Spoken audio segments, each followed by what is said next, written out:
Bismillahirrahmanirrahim. Dear students, Assalamu alaikum. Hoping all of you are fine. All of you are safe and sound. Beta, may Allah bless you in all the ways of life. Well, let us talk about our today's lecture, and today's lecture is again on grammar, and we are just practicing our tenses. We did it in our previous lecture and the same is going to be continued even today. आज के lecture में भी बेटे आपके जो tenses है उसकी सिलसिले को जारी रखेंगे और तकरीबन 2 से 3 लेक्चर जो भी इसमें आते हैं मज़ीद उसमें इन चीज़ों को साथ साथ लेके चलेंगे। मैं आपको टेंस भी करवाऊंगी मज़ीद आगे और इसके साथ थोड़ा सा कुछ और ग्रामर का काम भी इसमें ऐड कर लेंगे। ठीक है बेटे, तो आज देखते हैं बेटे, आपने प्रेजेंट इंडेफिनिट जो है टेंस के हवाले से बड़ी तफसीली बात हुई थी और सेंटेंस स्ट्रक्चर के हवाले से बड़ी तफसीली बात हुई थी और आपसे ये भी बात हुई थी कि आप एक अच्छा पैराग्राफ जो है वो किस तरह से ट्रांसलेट कर सकते हो, उर्दू से किस तरह से कन्वर्ट कर सकते हो बेहतरीन इंग्लिश में, और इसके लिए क्या क्या चीज़ें रिक्वायर्ड होंगी आपके लिए। आपकी वोकैबुलरी ग्रिप होना चाहिए, आपका सेंटेंस स्ट्रक्चर जो है उस पर आपकी ग्रिप होना चाहिए, फिर आप जो सर्टन रूल्स हैं ग्रामर के उनसे भी फेमिलियरिटी आपकी होना चाहिए। You should be well acquainted with all the rules of grammar. अब इसमें टेंसेस मैंने थोड़े से इसलिए रिवाइज़ कर दिए थे कि बच्चे जो हैं वो थोड़ा सा मैंने देखा है जब मैं ट्रांसलेशन वर्क करवाती हूँ तो थोड़ा सा फीडबैक जो होता है that is all about translation और टेंसेस का फीडबैक ये टेंसेस को एक दफ़ा से रिवाइज़ करवाने से ये होता है कि आपके जहन में चीज़ें जो हैं वो दोबारा से आ जाती हैं और आप बेहतर तरीके से ट्रांसलेशन करने के काबिल हो जाओगे। जी बेटे, अब देखते हैं कि आज कौन सा टेंस जो है हमें करना है।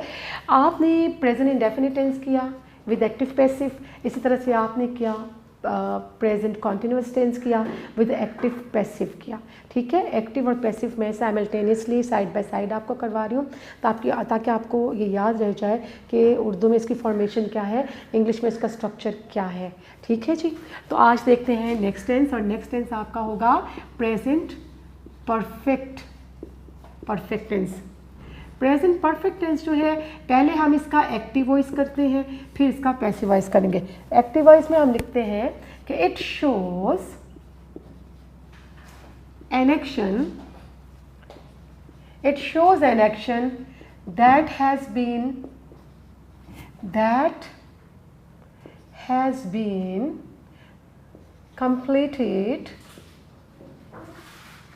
completed recently। अच्छा जी, उर्दू सेंटेंसेस के आखिर में बेटे आप देखते हो जो परफेक्ट टेंस है उसके उर्दू में चुका है, चुकी है, चुके हैं, नॉर्मली हम ये पढ़ते हैं, और दिया है, लिया है, चुका है, इस तरह के वर्ड्स आते हैं। इंग्लिश में आप क्या देखते हो कि it shows an action that has been completed recently, कोई काम जो कि रिसेंटली हो चुका है। इसका स्ट्रक्चर एक्टिव वॉइस में हम देखते हैं कि क्या बनेगा। सेंटेंस बेसिक सेंटेंस स्ट्रक्चर होगा subject plus verb plus object. तो बेटे इसमें हम लोग देखते हैं कि आपने सिंपल सेंटेंस में करना है। अगर आपका सिंपल सेंटेंस है, एफर्मेटिव सेंटेंस है, तो उसमें आप सब्जेक्ट कर रहे हो, हैज़ और हैव इस्तेमाल कर रहे हो। हैज़ जो है वो सिंगुलर के साथ और हैव जो है वो प्लूरल नाउन के साथ जो है वो इस्तेमाल किया जाएगा। ठीक है जी, इसके साथ आपके पास third form of the verb है, थर्ड फॉर्म ऑफ वर्ब। ठीक है जी, इसके बाद आपके पास ऑब्जेक्ट आ जाता है और फुल स्टॉप आ जाता है। फिर नेक्स्ट हम जब नेगेटिव की तरफ आते हैं तो नेगेटिव में आपके पास सब्जेक्ट है, फिर हैज़ और हैव, और इसके बाद बीन है, फिर आप इसके बाद थर्ड फॉर्म ऑफ वर्ब है, फिर ऑब्जेक्ट आ जाएगा। ठीक है जी, सिर्फ हैज़ और हैव के दरमियान में सॉरी ये नेगेटिव में नॉट आ जाएगा, सॉरी यहाँ पर आपने नॉट लिखना है जी। आपके पास नेगेटिव में है subject has have plus not plus third form of verb plus object. इस तरह से जब आप इंट्रोगेटिव की तरफ आते हो तो इंट्रोगेटिव में क्या आएगा, ये हैज़ और हैव जो है हेल्पिंग वर्ब स्टार्ट में आ जाएगा, फिर सब्जेक्ट आ जाएगा, इसके बाद थर्ड फॉर्म ऑफ वर्ब है और फिर आ जाएगा ऑब्जेक्ट और क्वेश्चन मार्क। फिर डबल क्वेश्चन स्टेटमेंट आपके पास आएगी तो ऑटोमेटिकली यहाँ WH फैमिली वर्ड आ जाएगा। WH फैमिली वर्ड आपको दोबारा रिपीट कर दूं, ये जो उर्दू में आप कहते हैं ना क्या, क्यों, कैसे, कहाँ, इंग्लिश में where, when, who, home, how, ये WH फैमिली वर्ड्स हैं। तो ये आप स्टार्ट में लिखते हो, इसके बाद ये हेल्पिंग वर्ब हैज़, हैव आ जाएगा, सब्जेक्ट आ जाएगा, थर्ड फॉर्म ऑफ वर्ब आ जाएगी और ऑब्जेक्ट आ जाएगा और क्वेश्चन मार्क। ये पूरी स्टेटमेंट जो है इंट्रोगेटिव की आप एज इट इज़ उठा के यहाँ डालेंगे, लेकिन इसमें चूँकि आपके पास डबल क्वेश्चन वर्ड्स हैं तो आपने डबल क्वेश्चन वर्ड जो है वो वर्ड स्टार्ट में यहाँ पर रखना है।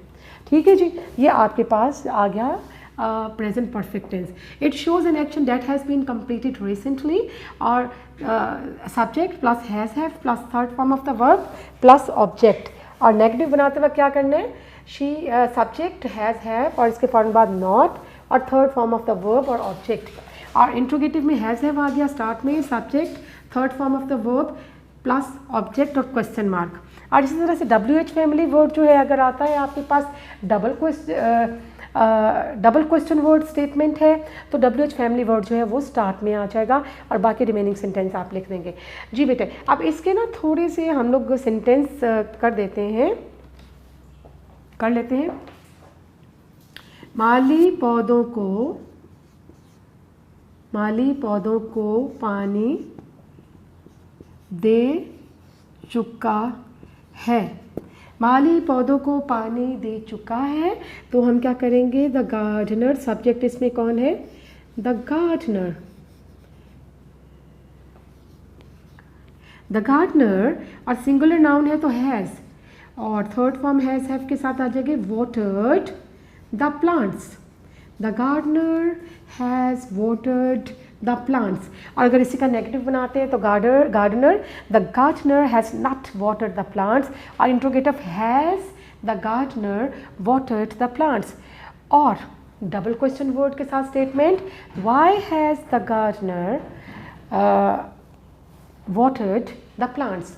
ठीक हो गया बेटे। इसके साथ एक और जुमला लिख लेते हैं कि वो इम्तिहान पास कर चुकी है। मैं यहाँ आपको लिख देती हूँ, वो इम्तिहान पास कर चुकी है तो क्या आ जाएगा, she has passed the exams. She has passed the exams. तो सब्जेक्ट हैज़, हैव, चूँकि ये सिंगुलर नाउन है आपके पास तो आप सब्जेक्ट है तो शी के साथ हैज़, शी हैज़। अगर यहाँ दे लिखा होता आपका प्रोनाउन तो फिर आपने लिखना था दे हैव। तो she has pass the exams.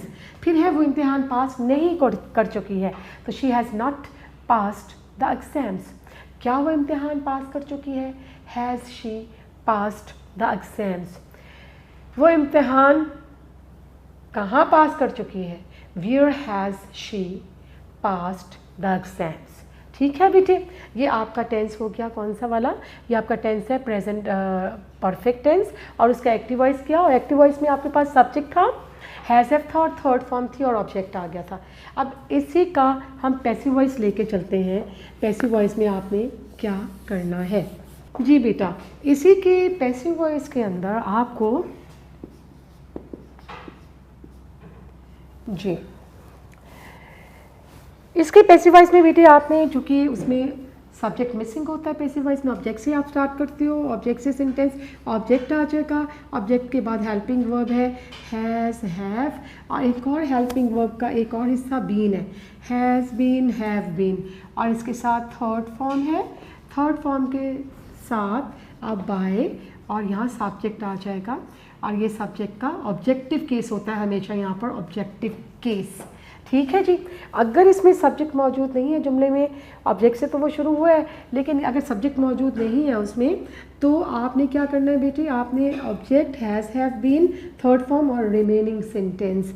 इसी का जब नेगेटिव करेंगे तो object plus has, have, not plus been, यानी हैव बीन और हैज़ बीन के दरमियान में नॉट आ जाएगा और प्लस थर्ड फॉर्म प्लस इसी तरह से बाय और एस का ऑब्जेक्टिव केस।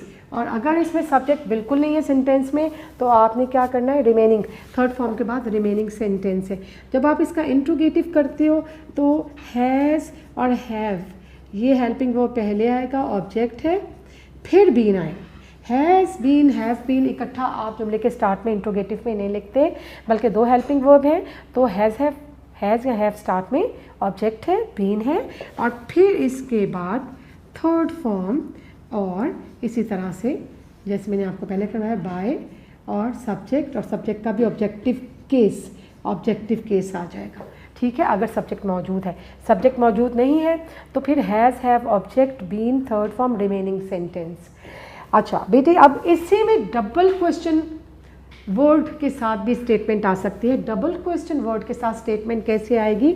हैज़, हैव जो है, इससे पहले आप WH फैमिली वर्ड जो है, WH फैमिली वर्ड जो है, वे और वाई, हु, हुम, व्हेन और हाउ, ये आप स्टार्ट में लगाएंगे और इसके फ़ौरन बाद ये सारा सेंटेंस इंट्रोगेटिव वाला एज इट इज़ आपको ऐसे ही सॉल्व करना है। ठीक है जी, ये आपका simple sentence, negative sentence, interrogative sentence और double question DQ, double question statement के साथ सेंटेंस है। ठीक है जी, ये आपका प्रेजेंट परफेक्ट का पैसिव वॉइस। और एक्टिव वॉइस में बीन नहीं था, उसमें क्या था, सब्जेक्ट था, हैज़, हैव था, थर्ड फॉर्म थी। ठीक है जी, और एंड में ऑब्जेक्ट था।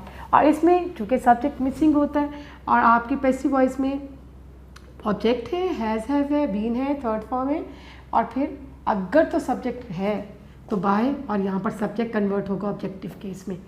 बेटे ये हो गया क्लियर। अब इसके थोड़ी सी जो है ना हम लोग प्रैक्टिस कर लेते हैं सेंटेंसेस की। जी, आपके पास जुमला आता है, चोरों को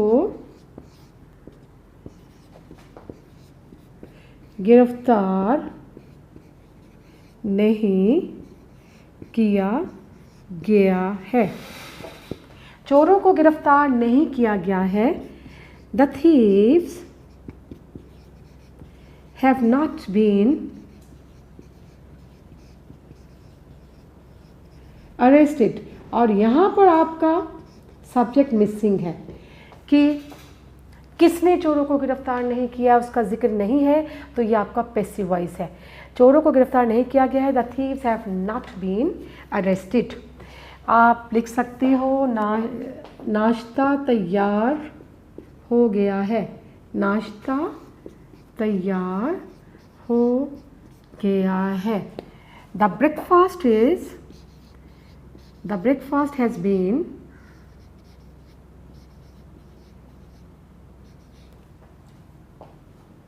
आप लिख लें नाश्ता तैयार किया जा चुका है। नाश्ता तैयार किया जा चुका है। द ब्रेकफास्ट हैज़ बीन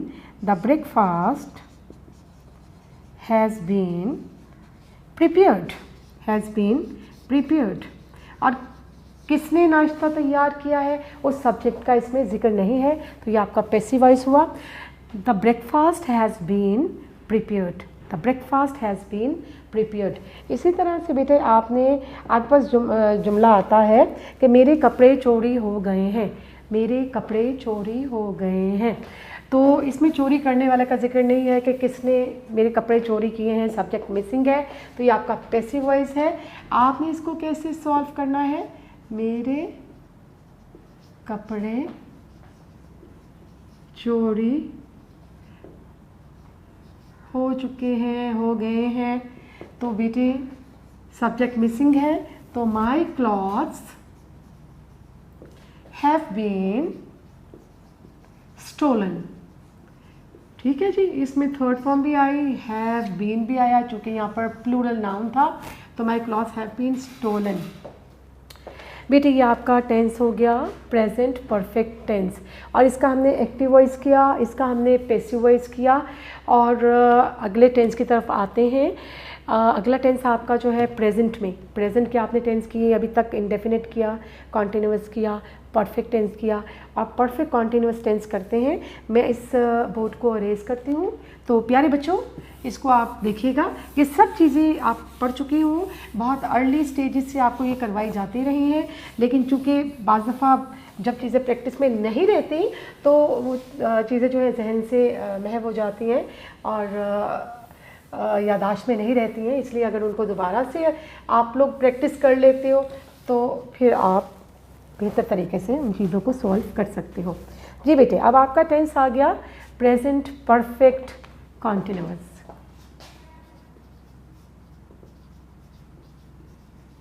और इस टेंस का भी हम लोग कर लेते हैं पहले एक्टिव वॉइस। और मज़े की बात है कि प्रेजेंट परफेक्ट कॉन्टिन्यूस टेंस जो है बेटे, इसका पैसिव वॉइस नहीं होता, ये सिर्फ एक्टिव वॉइस ही होता है। तो ये मैं आपको करवाती हूँ। जी बेटे, आपका नेक्स्ट टेंस आपसे बात हुई, प्रेजेंट परफेक्ट कॉन्टिन्यूस टेंस करेंगे हम लोग, और इसका एक्टिव वॉइस है, मैंने अभी बताया आपको। इस टेंस का पैसिव वॉइस नहीं है। और इसको कैसे करना है? It is use for an action that started in the past and continued. कोई ऐसे एक्शन जो कि पास्ट में स्टार्ट हुआ और कंटिन्यूड है और कंटिन्यूड रहा, या फिर इस कंटिन्यूइंग नाउ, या अभी भी वो जारी है। ठीक है जी। आप अक्सर उर्दू जुमलों में देखते हैं कि ऐसे जो सेंटेंसेस होते हैं उनके आखिर में ता रहा है, ती रही है, ते रहे हैं, और इसका पैसिव वॉइस नहीं है, सिर्फ एक्टिव वॉइस है। और इस टेंस में चूँकि परफेक्ट भी है और कॉन्टिन्यूस भी है, तो बेटा इस टेंस के अंदर आपको वक्त का इस्तेमाल जो है वो भी नज़र आएगा। एक टाइम पीरियड जो है वो भी दिया गया है, टाइम ड्यूरेशन भी दी गई है। लेकिन टाइम ड्यूरेशन के लिए सिंस और फोर जो है वो इस्तेमाल किए जाते हैं टाइम को इंडिकेट करने के लिए। सिंस जो होता है वो डेफिनेट टाइम के लिए, और फोर जो होता है इनडेफिनेट टाइम के लिए। डेफिनेट टाइम वो है जिसकी स्पेसिफिकेशन है, जिसको स्पेसिफाई किया गया है। इनडेफिनेट टाइम वो है जिससे स्पेसिफाई नहीं किया। टाइम ड्यूरेशन तो बयान की गई है लेकिन उसकी स्पेसिफिकेशन एज सच नहीं है। तो हम देख लेते हैं कि इसका जो फॉर्मूला है वो क्या होगा। इसमें बेटी आपने क्या करना है, इसमें आपने सब्जेक्ट, फिर हैज़ या हैव, सिंगुलर के साथ हैज़ और प्लूरल के साथ हैव, और plus been, plus first form of verb, plus ING, plus object, plus since और फोर। सिंस और फोर का इस्तेमाल किया जाएगा। ठीक है, we are having subject plus has have, then there is been, we use first form of the verb here and ING plus object and SF stand for since and for. जब इसका आप देखिए बेटे, इस सेंटेंस में आपके पास time जो है, टाइम पीरियड जो है वो इंडिकेट किया जा रहा है किसी काम की कंटिन्यूटी के हवाले से, उस टाइम पीरियड को भी इंडिकेट किया गया है। The time is with specification and time is also indefinite. ठीक है, we are not having any specified time. तो उसकी टेबल हम बाद में देखते हैं। इसका नेगेटिव कैसे होगा? Subject plus has plus have plus not plus been, फिर first form of verb plus ING plus object and in the end S/F, यानी क्या होगा? सिंस और फोर। बेटे ये आपका सिंपल सेंटेंस, आपका नेगेटिव सेंटेंस, आपका इंट्रोगेटिव सेंटेंस देखते हैं। इसमें ऑटोमेटिकली हैज़ हैव जो है वो, इसमें दो हेल्पिंग वर्ब है ना, हैज़ बीन, हैव बीन, तो आप हैज़ हैव बाहर निकालेंगे क्वेश्चन स्टेटमेंट बनाने के लिए। सब्जेक्ट आएगा, फिर बीन आएगा, और इसके बाद again first form of verb plus ING plus object और प्लस सिंस और फोर का इस्तेमाल होगा। ठीक है बेटे, इसी तरह से जब डबल क्वेश्चन स्टेटमेंट आप बनाते हो, डबल क्वेश्चन स्टेटमेंट होगी तो ऑटोमेटिकली आप यहाँ पर क्या है, WH फैमिली वर्ड आ जाएगा, WH फैमिली वर्ड आ जाएगा स्टार्ट में, यानी कि डबल क्वेश्चन वर्ड्स आ जाएंगे। एक तो WH फैमिली वर्ड आएगा और एक हैज़ हैव।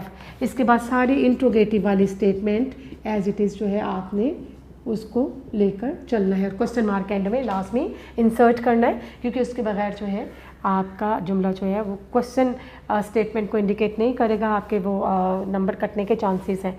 बेटे आपने आपसे ये कहना चाहूँगी कि सिंस और फोर का टेबल जो है वो थोड़ा सा आपने याद कर लेना है, जहन नशीन कर लेना है कि किस टाइम पीरियड के लिए फोर इस्तेमाल होता है, किस टाइम पीरियड के लिए सिंस इस्तेमाल होता है। मैंने आपको बताया था कि जो इनडेफिनिट टाइम है, टाइम दोनों में इंडिकेट किया जा रहा है, हर जुमले में इंडिकेट किया जा रहा है परफेक्ट कॉन्टिन्यूस में, लेकिन जो डेफिनेट टाइम है, जो स्पेसिफाइड टाइम है वो सिंस है, और जो इनडेफिनिट टाइम है वो फोर है। जैसे हम मिनट्स के लिए इस्तेमाल करते हैं four 10 minutes, for 6 minutes, for 8 minutes, for 9 minutes, four इस्तेमाल करेंगे। लेकिन अगर स्पेसिफिक टाइम दिया हुआ है 8 o'clock है, 9 o'clock है, 11 o'clock है, 12 o'clock है, तो वो सिंस के साथ वो एक स्पेसिफाई कर दिया गया टाइम 8 o'clock।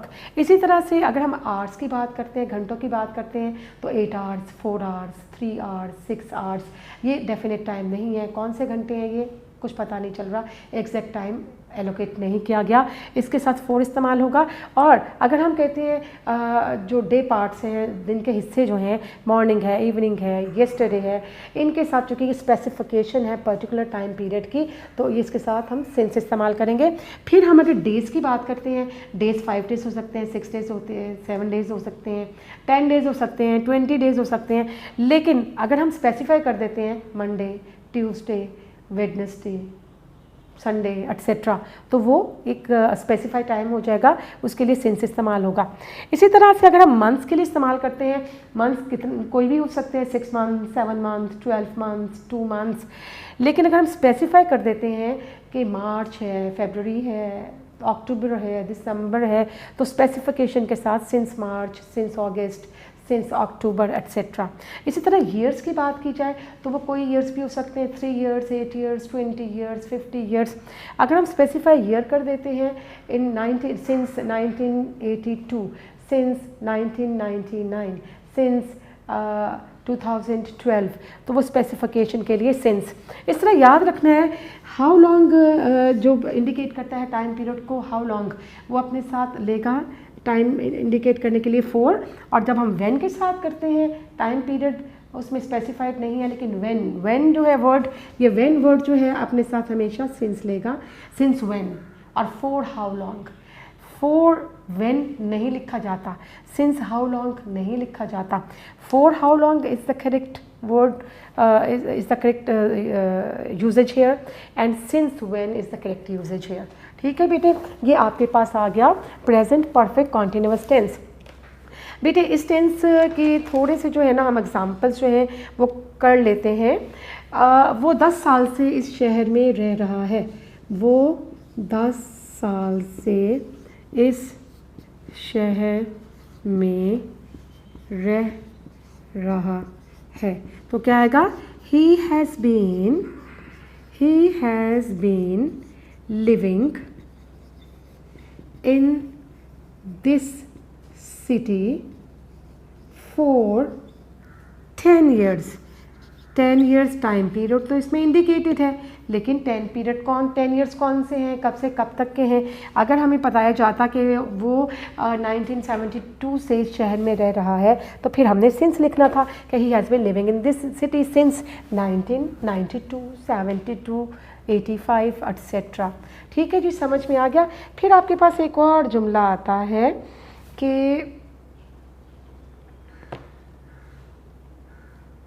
वो 4 साल से बैरून मुल्क तिजारत कर रहा है। जुमला है आपके पास, वो 4 साल से बैरून मुल्क तिजारत कर रहा है, तो हम इंग्लिश क्या लिखेंगे, ही हैज़ बीन आ गया और ट्रेडिंग फर्स्ट फॉर्म और ING, he has been trading abroad 4 साल से indefinite time। हमें ईयर नहीं बताया गया कि किस साल से किस साल तक वो तिजारत करता रहा है, तो आप ट्रांसलेट करेंगे he has been trading abroad for 4 years, for 4 years। ठीक है प्यारे बच्चों, ये आपका टेंस जो है वो कंप्लीट हुआ। यहाँ पर कौन सा टेंस हुआ, प्रेजेंट परफेक्ट कॉन्टिन्यूस टेंस। बेटे आपका एक पोर्शन जो है मैंने आपको ये स्पेसिफाई किया था कि टेंस जो है वो 3 टाइप्स टेंस है, प्रेजेंट है, पास्ट है, फ्यूचर है, और फर्दर उनके जो सब टेंसेस थे उनका जिक्र किया। तो हमने प्रेजेंट के सारे टेंस कर लिए। प्रेजेंट इंडेफिनिट किया एक्टिव पैसिव के साथ, प्रेजेंट कंटिन्यूअस किया एक्टिव पैसिव के साथ, प्रेजेंट परफेक्ट किया एक्टिव पैसिव के साथ, और इसके बाद हमने प्रेजेंट परफेक्ट कंटिन्यूअस किया जिसका पैसिव वॉइस नहीं होता है। इसको अच्छी तरह से बेटे जहन नशीन कीजिएगा।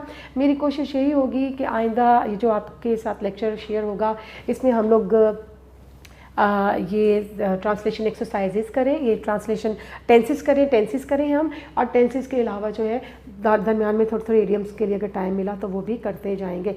ठीक है, ये करने के बाद फिर हम टेक्स्ट पढ़ेंगे। अब दोबारा टेक्स्ट की तरफ आएंगे। तो बेटा मैं इसको अरेज कर रही हूँ और मैं थोड़े से इडियम्स जो है वो आपके साथ आपको करवाना चाहूँगी, आपके साथ शेयर करना चाहूँगी इडियम्स जो है, ताकि वो भी हमारे साथ साथ ख़त्म हो जाएं।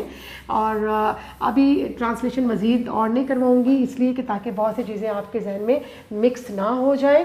हम लोग इंशाल्लाह अगले जो हमारे लेक्चर्स होंगे, आने वाले लेक्चर्स में हम पास्ट टेंस करेंगे कंप्लीट अपने सब टेंसेस के साथ, इस तरह से फ्यूचर टेंस करेंगे अपने सब टेंसेस के साथ कंप्लीट करेंगे अगले लेक्चर्स में। अभी आपने करना है बेटे अपने देखते हैं कि इडियम्स की तरफ चलते हैं। बेटा इडियम्स जो है हम अल्फ़ाबेटिक ऑर्डर में हैं आपके नोट्स के अंदर, और हम उसे बड़े बाखूबी अल्फ़ाबेटिकली उसको हम प्रैक्टिस कर रहे हैं। आपने अभी तक इडियम्स कौन से किए हैं? आपने ए लेटर से स्टार्ट होने वाले इडियम्स कर लिए हैं, आपने बी लेटर से स्टार्ट होने वाले इडियम्स जो हैं वो आप अभी कर रहे हैं, और ये इडियम्स आपने किए हैं 22 तक, यानी बी लेटर से स्टार्ट होने वाले इडियम आपने किए हैं 22 तक। आज 23 नंबर 23 से मैं आपको इडियम करवाऊँगी, और इडियम करवाने का तरीका क्या है कि मैं आपको नोट्स के अंदर जो इडियम मौजूद हैं, मोस्ट इंपॉर्टेंट इडियम जो सारे के सारे हैं ये, और इनको भी पढ़ा जाता है, इनका मीनिंग देखा जाता है, और मज़ीद मैं आपको भी सेंटेंस आपके साथ शेयर करती हूँ। आपने लास्ट जो लेक्चर इडियम के हवाले से जो लेक्चर हुआ है उसमें आपने तकरीबन 22 तक बी लेटर से 22 तक इडियम्स कर लिए हैं। 23rd करेंगे, और लेटर आपका कौन सा वाला होगा? B, letter B. और 23rd नंबर पे देखते हैं कि क्या है। 23rd पे आपके पास इडियम बेटे आ रहा है to beat a retreat, to beat a retreat. To beat a retreat का मतलब होता है टू विथड्रॉ क्विकली, तेज़ी से दस्तबरदार हो जाना, पीछे हट जाना। तो इसका जुमला जो है मैं देखती हूँ कि हमारे पास नोट्स में क्या मौजूद है जी। The Indian armies had to beat a retreat before the Pakistanis. Indian armies had to beat a retreat before the Pakistanis. Indian armies को पाकिस्तानी आर्मी के सामने शिकस्त से दुचार होना पड़ा, दस्तबरदार होना पड़ा, पीछे हटना पड़ा। मैं लिख सकती हूँ यहाँ एक और जुमला कि the enemy had to beat a retreat before the valiant attack of our forces। ठीक हो गया बेटे। 24 पे मैं टेंस इसलिए रोक दिया है ताकि चीज़ें आपकी मिक्स ना हो, ठीक है, मोनोटोनस ना हो और बोरिंग ना हो, तो इसलिए अब थोड़े से इडियम्स जो है इस लेक्चर में शामिल कर लिए गए हैं। नेक्स्ट लेक्चर्स में इंशाल्लाह फिर हम टेंसेस को कंटिन्यू रखेंगे जी बेटा। नंबर 24 पे देखते हैं। The enemy had to beat a retreat before the valiant होता है brave, attack of our forces, कि हमारी फोर्सेस, हमारी आर्मी के जो ब्रेव अटैक थे उनके सामने जो एनिमी है उसको सरेंडर करना पड़ा, शिकस्त से दो चार होना पड़ा। 24 पे देखते हैं to bide one's time, to bide one's time. What does it mean? To bide one's time, इसका मतलब ये होगा to wait for appropriate time, appropriate time और अ चांस, किसी मुनासिब मौके का इंतज़ार करना, साजगार मौके का, मुनासिब मुमकिन मौके का इंतज़ार करना। To bid one's time, to wait for appropriate time और to wait for a proper chance. तो हम लोग देखते हैं कि ये है 24 और इसका जुमला आपके पास मौजूद है कि he will certainly take revenge, he is simply bidding his time कि he will definitely or he will certainly take revenge, he is just bidding his time कि वो ज़रूर बदला लेगा, इंतकाम लेगा, वो क्या है, वक्त का मुंतज़िर है, इंतज़ार कर रहा है। तो एक और जुमला मैं आपको बना देती हूँ, the cat sat before the mouse hole, before the mouse hole to bid its time, to bid its time. The cat sat before the mouse hole to bide its time, यानी बिल्ली जो है वो माउस होल के सामने, चूहे के bill के सामने बैठ गई और साजगार मौके का, अपने मौके का, चांस का इंतज़ार करने लगी। जी बेटा, नंबर 25 पे हम देखते हैं कि हमारे पास इडियम है बाय हुक और by crook, very important idiom, by hook और बाय क्रुक। इसका मतलब क्या है? इट मीन्स बाय फेयर और अनफेयर मीन्स, यानी हर जायज़ और नाजायज़ तरीके से, थ्रू या बाय फेयर और अनफेयर मीन्स। जी बेटे, नंबर 25 पे मेरे पास जुमला है, you must obtain the information I want, you must obtain the information I want by hook और बाय क्रुक, कि जो इन्फॉर्मेशन मुझे चाहिए तुम्हें हर जायज़ और नाजायज़ तरीके से मुझ तक पहुँचाना है। मैं आपको एक जुमला और बना देती हूँ, he wants to get money, he wants to get money by hook or by crook, by hook or by crook। Number 26 पे आपके पास नेक्स्ट सेंटेंस आ जाता है जी, टू बिड वंस। नंबर 26 पे बैकस्टेयर्स इन्फ्लुएंस, बैकस्टेयर्स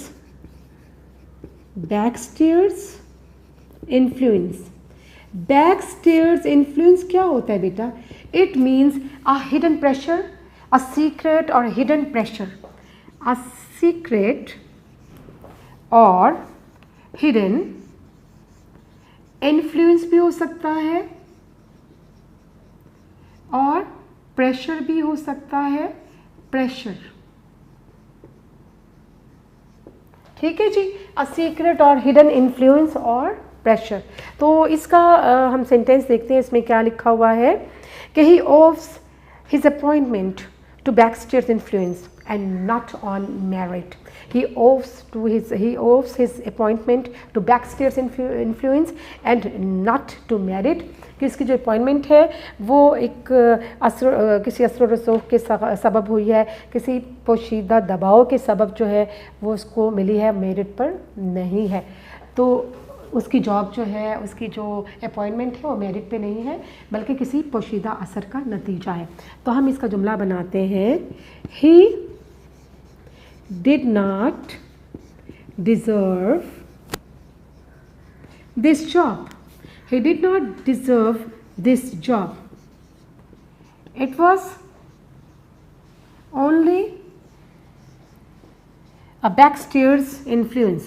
A backstairs influence कि वो इस job का मुस्तहिक नहीं है, सिर्फ क्या है कि किसी असर रसूख की वजह से, किसी पोशीदा दबाव की वजह से उसको ये मिली है, इसको मिली थी। ठीक है, he did not deserve this job, it was only a backstairs influence. जी बेटे, आपने सेंटेंसेस कर लिए 26 तक और अब बी लेटर के ये सेंटेंस किए जा रहे हैं। अब 27 पे आते हैं। 27 पे देखते हैं नेक्स्ट जो आपके पास इडियम्स कौन कौन से मौजूद हैं। जी बेटे,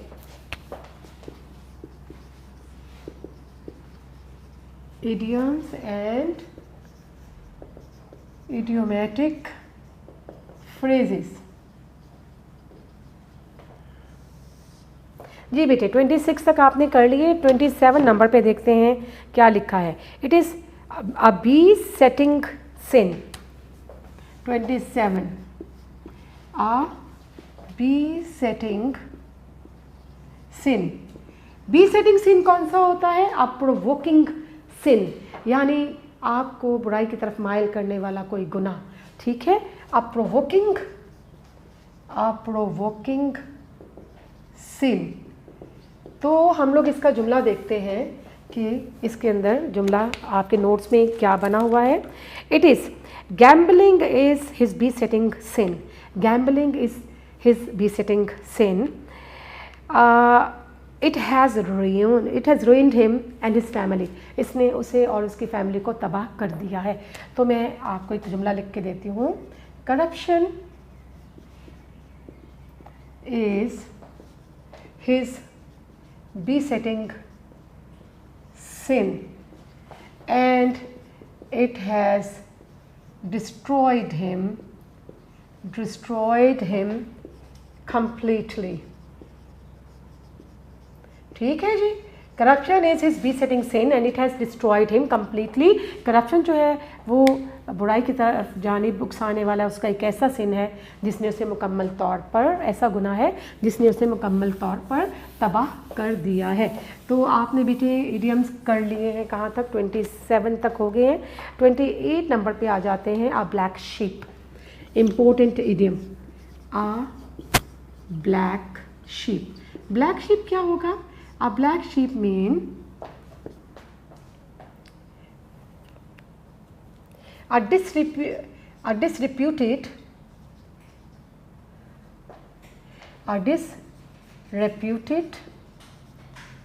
person in a family, a disreputed person in a family or in a group के जिसे काली भेड़ कहा जाता है। एक डिसरिप्यूटेड और एक कहा जा सकता है कलंक का टीका, जिसे कहते हैं कलंक का टीका अपनी फैमिली के लिए, किसी गिरोह के लिए, अ ब्लैक शीप। हमारे पास बेटे इसके अंदर जुमला मौजूद है कि their family has, every family has its own black sheep and on exception is hard to find। an exception is hard to find, यानी every family has its own black sheep and an exception is to find, and exception is hard to find कि हर family में कोई ना कोई इस तरह कलंक का टीका, कोई ना कोई बदनुमा दाग होता है, कोई शख्स, और उसको फाइंड आउट करना जो है it is not that easy. तो हम कह सकते हैं कि mister Jameel is a black sheep in the family। Do not ever trust him। कि मिस्टर जमील जो है वो अपनी फैमिली में एक नहायत बदनुमान शख्स हैं, बदनामी ज़माना शख्स हैं। तो do not ever trust him, कि उनके ऊपर कभी एतबार ना किया जाए। जी बेटे आपके 28 तक हो गए, हम 30 तक करेंगे और क्योंकि हमारा टाइम जो है वो तेज़ी से ख़ात्मे की जानिब है। अब देखते हैं 29 पे। 29 के ऊपर आ जाता है यहाँ पर next blue blood. Blue blood का मतलब होगा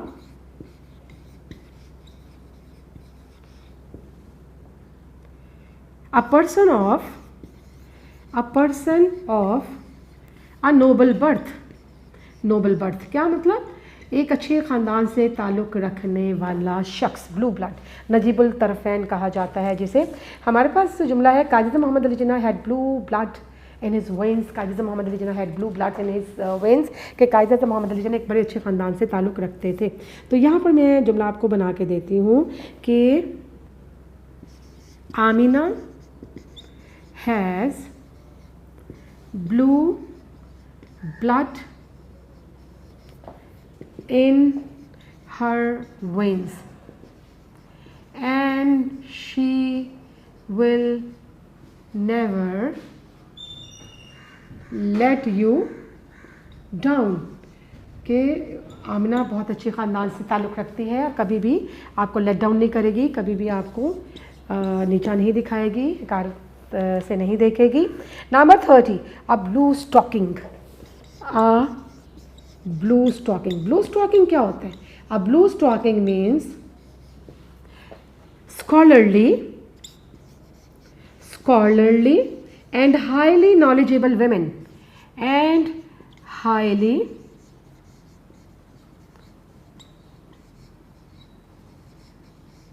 नॉलेजेबल वेमेन, यानी एक अदबी खातून को कहा जाता है। तो हमारे पास जुमला जो है वो आपका नंबर 30 पे मौजूद है। A blue stocking merely makes a good housewife. जो अदबी खातून होती है बामुश्किल ही अच्छी हाउस वाइफ बन पाती है। मैं आपको जुमला इसका बना के देती हूँ और इसका जुमला जो है हम टॉप पे लिख लेते हैं क्योंकि नीचे स्पेस जो है वो कम होती चली जा रही है। तो बेटे आपने इसका जुमला एक और जो है वो बना सकते हैं, वो ये है कि she got her degree from Cambridge. She got her degree from Cambridge. Since then we call her a blue stocking. अदबी खातून कि she got her degree from Cambridge, since then we call her a blue stocking. चूँकि उसने Cambridge से अपनी degree हासिल की है तो उसके बाद से हम उसे एक अदबी खातून के नाम से जानते हैं। जी बेटा आपने 30 जो है वो इडियम्स कर लिए हैं, बी लेटर के साथ यहाँ पर लिखा हुआ है। और नेक्स्ट जो आपकी असाइनमेंट होगी उसमें हम डेफिनेटली ट्रांसलेशन को ही कैरी ऑन करेंगे। ट्रांसलेशन जो टेंसेस हैं, टेंसेस आप तक मज़ीद जो है वो सिखाए जाएंगे, आप तक पहुँचाए जाएंगे। जी बेटा that is the end of today's lecture, but before we end it, something I would like to share with you people, and a short message of the day. And the message is that you all know that coronavirus or the pandemic which is faced by the world these days is really such a threatening situation for the whole mankind. You know that it is not a joke, it is killing us. Even the doctors and paramedical staff is affected by this disease. So what we need is to take some precautionary measures and to be very much careful, and the thing which is required, we should keep distances between us, we should keep distance, and we should wear mask. Similarly we should use sanitizers, and we should follow the SOPs or the measures which are really essentials to keep this disease or to avoid it or to keep it away from us. And the main thing is to stay home and not to go outside home unnecessarily, and stay home, stay blessed. जी बेटे stay home stay safe, ये message है आज का। इसके साथ ही आज का lecture ख़त्म करते हैं। Thank you very much. अल्लाह हाफिज़।